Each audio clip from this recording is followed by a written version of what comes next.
Hello, it's time to make book 2. Here's book 1. Here's my cover model for book 2. I really wanted to do the same thing I did with the Beaumark bust here, which is to 3D print it out, mold and cast it, photograph that physical sculpture. However, I'm trying to prioritize, make the best use of my time right now. And since there will be multiple revisions of this book throughout the years, I figure it's fine to go with the CG one for now. I'm not super happy about it, but I'm not super sad.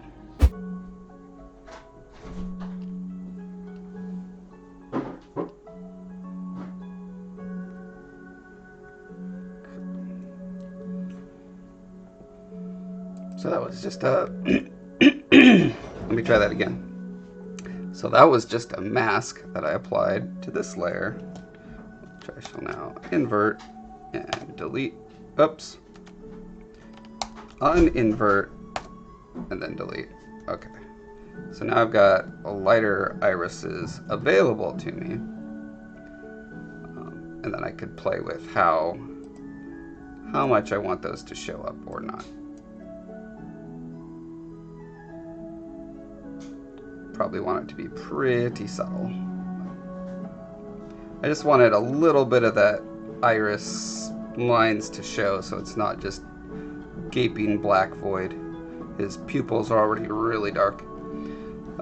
Speaking of which, I did want to... So there's this highlight in the back of the pupils because, you know, it's actually like carved in, and the way the lights were set up, in order to get the highlights to fall along his skin in a way where you can read the detail on there, it kind of had to be almost facing straight down. Yeah, I'm really looking forward to producing an actual sculpture of him. Really, I have my heart set on doing a life-size, you know, like 2 foot, 2.5 foot tall version. Also, I'm thinking of doing a posable one that I can take with me. I don't know who this number wishing me happy Father's Day is. What was I saying? Oh yeah, life-size, posable. Because I got dragon skin, which is this smooth-on rubber product that lets you, you know, cast just like you would with plastic or resin or whatever, but it stays really flexible and it's got some translucency. Boy, you guys, the first couple hours I'm awake, I'm practically useless. Don't know why I bothered. Another thought I was thinking was, you know, it could be like looking up at him. My perspective's a little crazy here.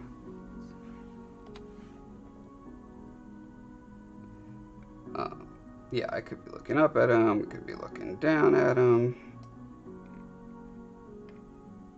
But I don't think any, like, as long as he's looking straight at you, like, there's not much that's going to help with the immediate read. You know, maybe if he's looking to the side, you've got to make it out a little better.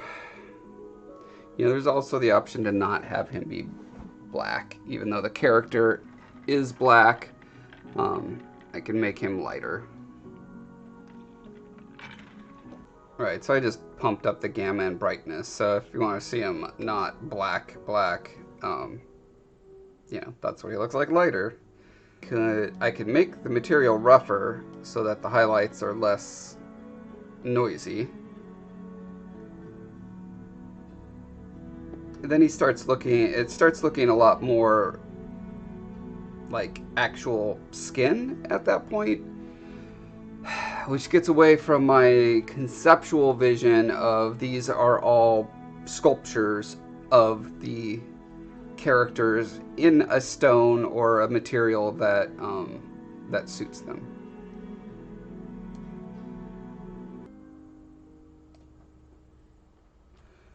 in general, it just feels like because he has so much texture on him, that glossiness is just really hard to read from a distance. But I mean, yeah, conceptually, if I want him carved out of onyx, that's pretty much what it would look like. Well, yeah, what I can always do is render him out with multiple materials in exactly the same pose, and then in Photoshop just kind of drop away the, the areas that I want if I want different materials on different things. Bend, Oregon was very lovely. Had a great time. Really enjoyed the people we met. Heather really loved them.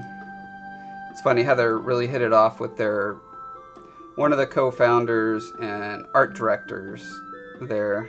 Like, they have a lot in common when it comes to colors, shapes, styles, movies, TV shows. So that was pretty cool.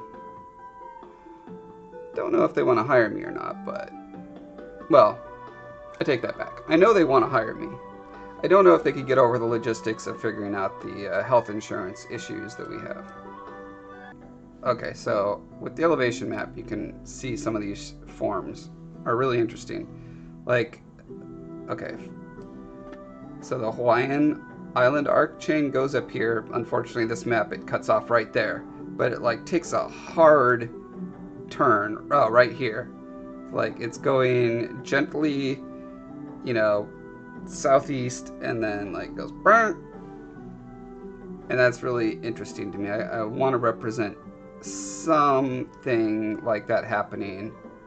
All these ones under India are really interesting because like this one is just so ridiculously straight. This ridge, just like nothing else on Earth matches that. It's so annoying, but something caused it to be that way. And if I don't have anything that annoys me about this map, I feel like it's not going to be realistic, if that makes any sense.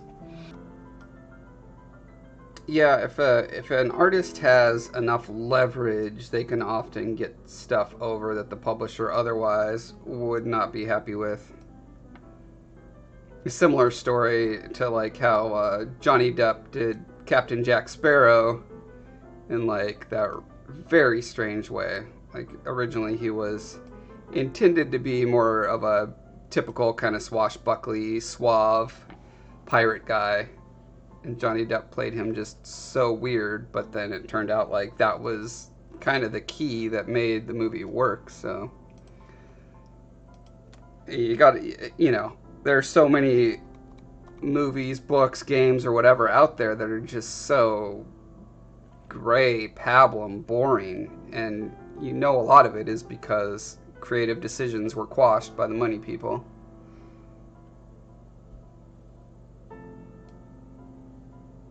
Although some of it is just because, they're just not super great artists. That's Fizz, I have not run into that, but I've also purposely avoiding the big publishers because I'm trying to find a place that has a, work-life balance that is sane. And so that pretty much rules out all the big publishers slash developers.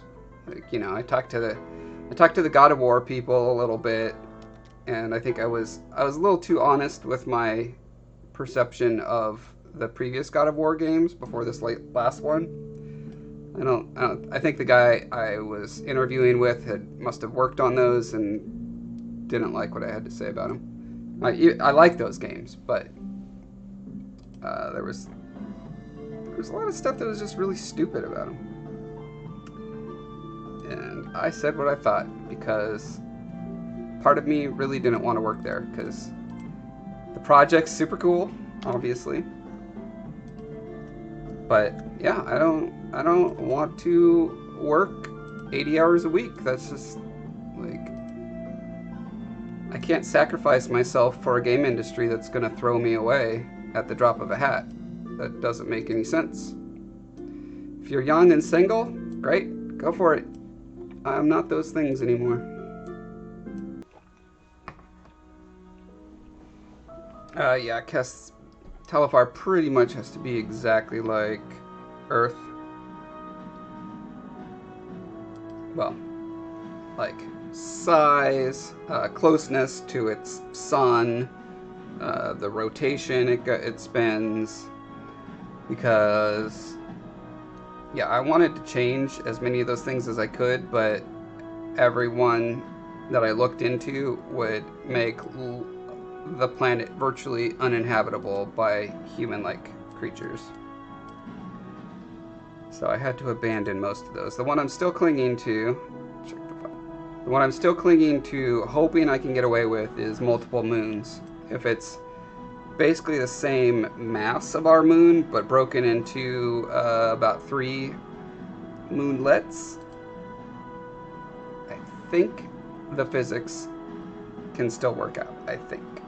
I wanted to make sure that Megaloth, because it's such a massively tall stone tower, that it's not in a place that has a lot of earthquakes. And so this is like in the middle of this plate.